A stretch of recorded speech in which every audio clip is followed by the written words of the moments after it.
Hi everyone, Moses here and welcome to my channel. I'm excited to share with you my latest artwork which I created entirely with colored pens. This piece took approximately 30 hours of dedicated work and I am thrilled to take you through the creation process step by step. So let's dive in.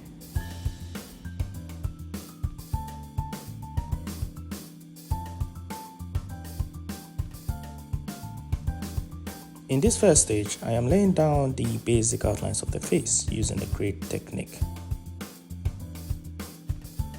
Now, once I am satisfied with the sketch, I like to start with the eyes.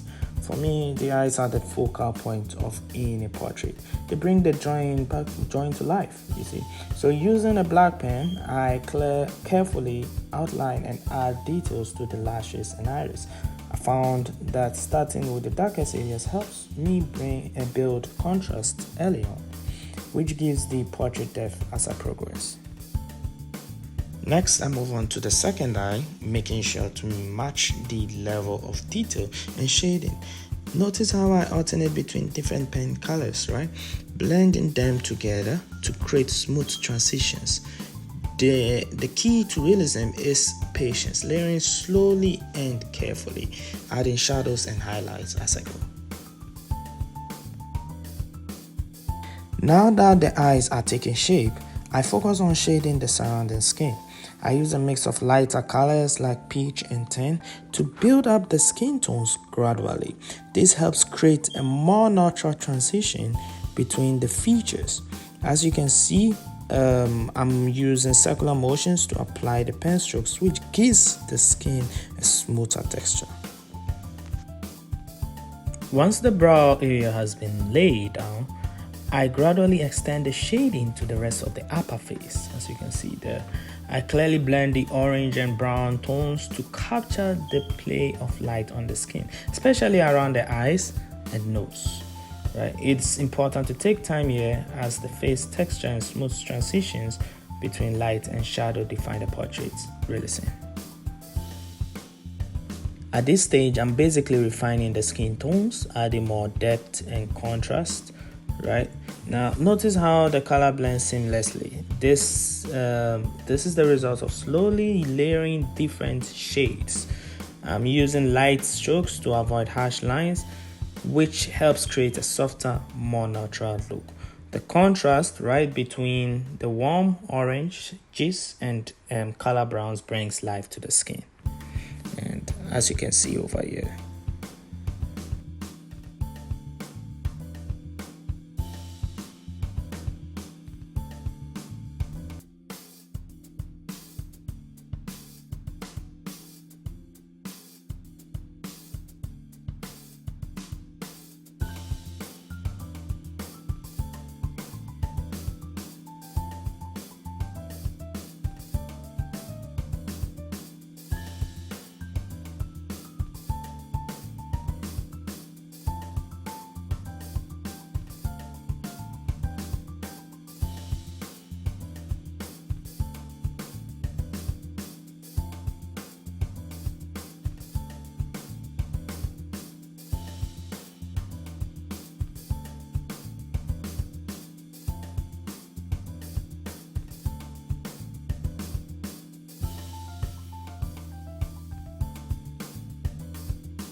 Now, after shaping the nose, I focus on blending the skin around the cheeks.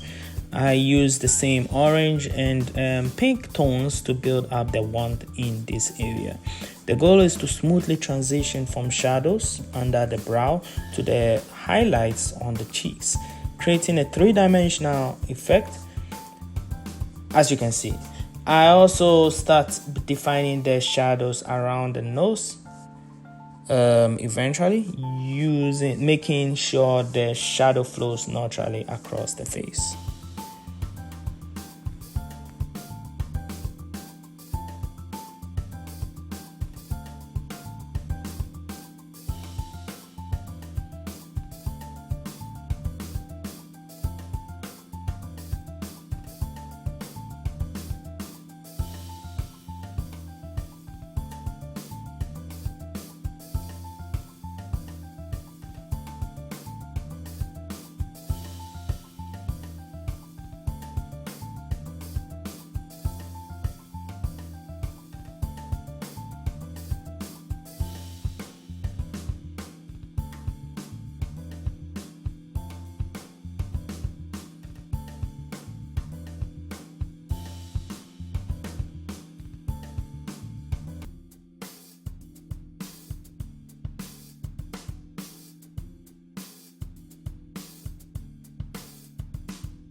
Next, I work on softening the shading around the eyes. Here, I am focusing on the delicate shadows beneath the brows and on the upper eyelids. By lightly layering additional brown and black tones, I enhance the dimension and ensure the transition between the shadowed and highlighted areas is seamless.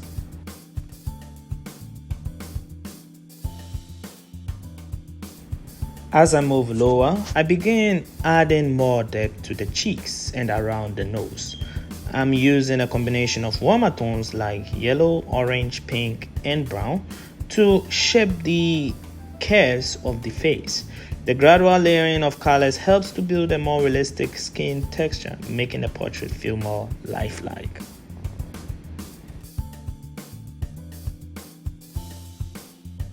Now, I start to focus on the area just above the lips, carefully shading the upper lip and filtering. I am using darker brown tones with a mixture of lighter colors here to create contrast between the lips and the surrounding skin. This stage is crucial for defining the shape of the mouth and making sure the shadows and the highlights are placed accurately.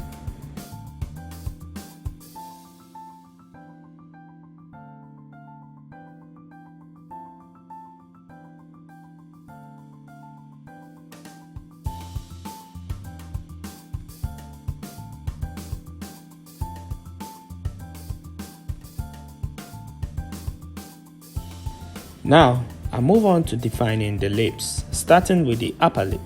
Using a red pen, blue, orange, pink, and black, I carefully outline and fill in the shape, focusing on creating the shadows and highlights that give the lips a sense of depth. In order to provide realism, I ensure that these colors were uniform with each other. So that the lips will not only portray red, but some little traces of other colors as well. This is to bring the boldness in the lips in order to beautifully contrast with the more muted skin tones, making the lips really stand out.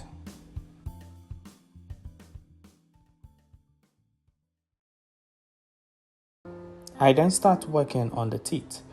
This part is tricky because the teeth need to be shaded just right to avoid looking flat or overly bright.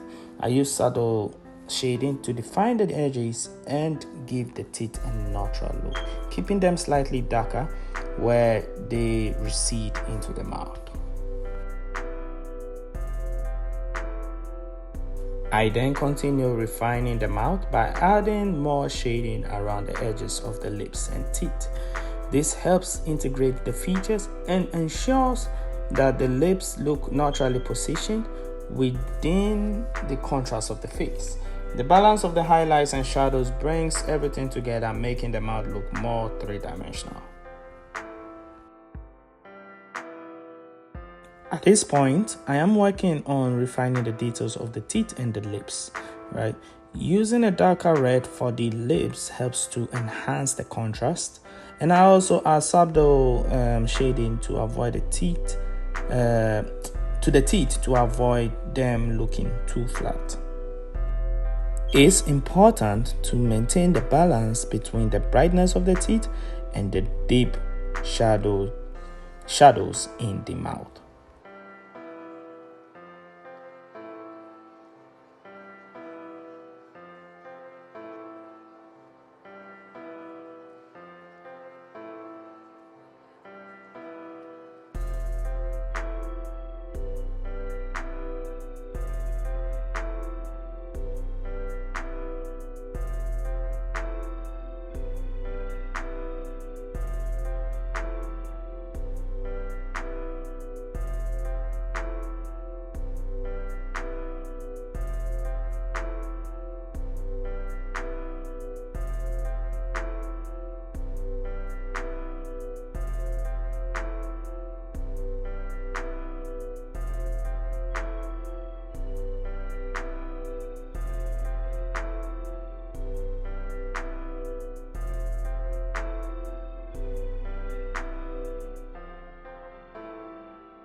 Now, I shift my focus to the chin and the neck.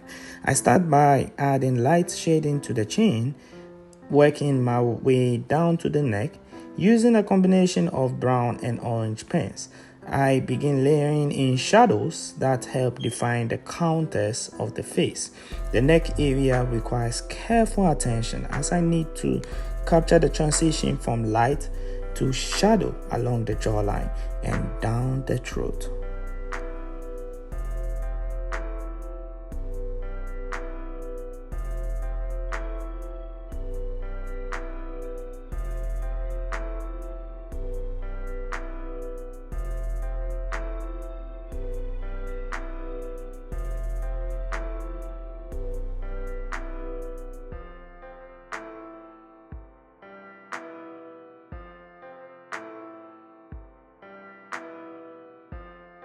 I continue adding depth to the neck, gradually darkening the shadowed areas to give the portrait more volume. The goal here is to create a natural transition between the jawline and the neck, ensuring that the head feels anchored to the body. I use a mix of brown and orange colors to add definition and texture.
As I finalize the shading in the neck area, I make sure that the highlights and shadows flow smoothly.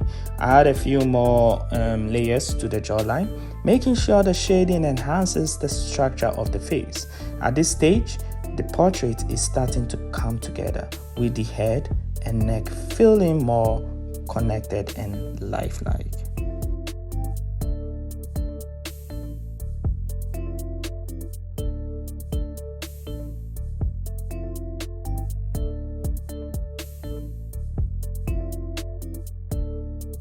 Now, I am adding more shadows around the sides of the neck with a yellow and brown combination, as well as some traces of blue. This helps give the neck dimension and adds a bit more warmth to the skin tone. It's all about building the layers carefully and blending them for a smoother finish. In this stage, I'm finalizing the texture of the neck and blending the areas to ensure transitions are smooth. I focus on subtle details and enhance the overall look of the portrait, like shadows under the jaw and highlights where the light touches.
Now, I'm focusing on creating contrast in the shoulder area while also introducing the first strands of hair. Notice how adding shadow to the skin enhances the structure.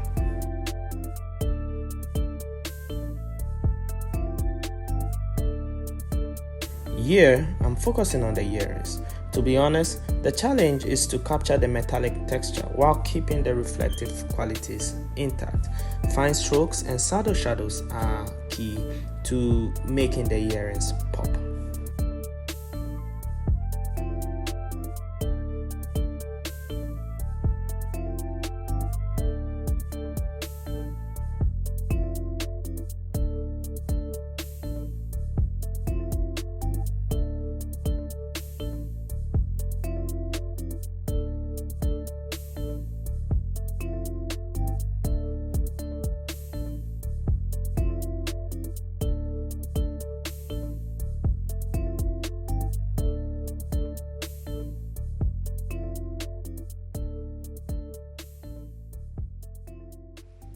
Now, I'm working on the hair. I'm using a mix of yellow and brown to create depth and texture. Drawing individual strands gives the hair a sense of volume and movement, while the untouched areas create the illusion of light reflecting off the hair.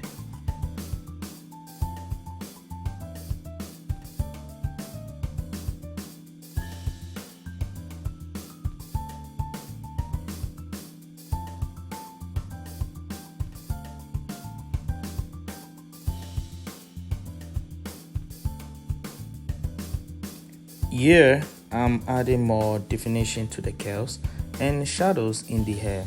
The way the hair frames the face is essential for the composition as it directs the viewer's focus to the expression and features.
I'm now working on the right side of the hair, softening the shadows and blending the layers.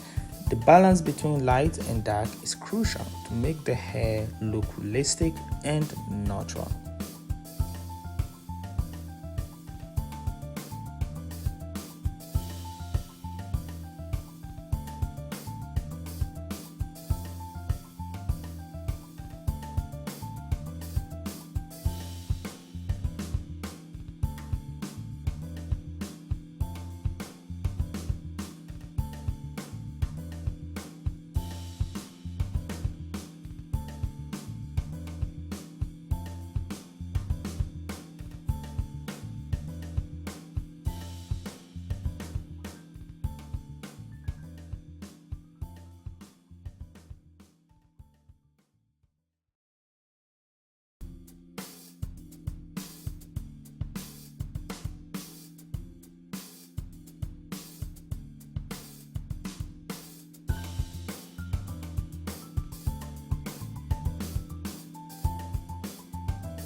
In this part, I continue working on the hair, refining the details on the left side with brown and yellow tones. The focus is on adding depth and volume to the hair while blending the lighter and darker shades. Gentle strokes are applied to create the texture of individual hair strands, giving the hair more dimension and movement.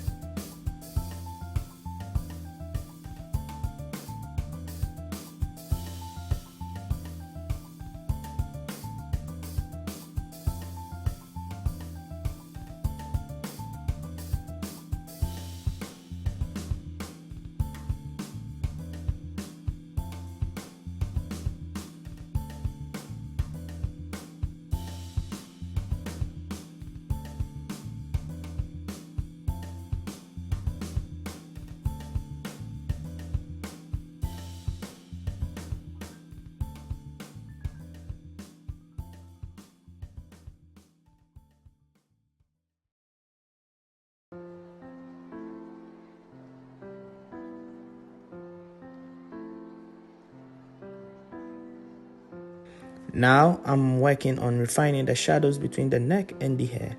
This area is vital to create a sense of depth and realism in the portrait. By carefully blending the darker tones, I can emphasize where the hair overlaps the neck, making the subject feel more three-dimensional. These subtle shadows bring the portrait to life, adding a delicate balance of light and dark.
Now, this scene highlights the right earring, where I used a mix of yellow, black, brown, and touches of light blue to bring out its metallic gleam.